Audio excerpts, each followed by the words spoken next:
அப்பா பார்த்தாரு 3 பெட்டி தான் இருக்கா அமைச்சு போடு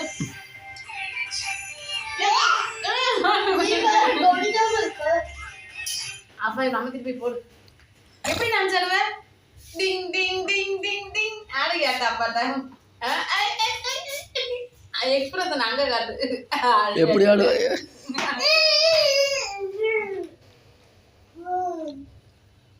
காணும் எப்படி ஆடுவேன் அப்பாட்ட ஆடி கேட்டு எப்படி ஆடுவான் தம்பி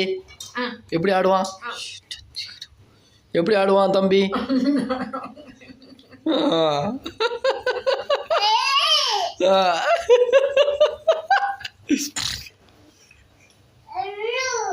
ஹலோ பிறந்த வரைக்கும் இவனை யார்ட்டையும் ஆடக்கூடாது தம்பி எப்படி ஆடுவான் எப்படி ஆடுவான்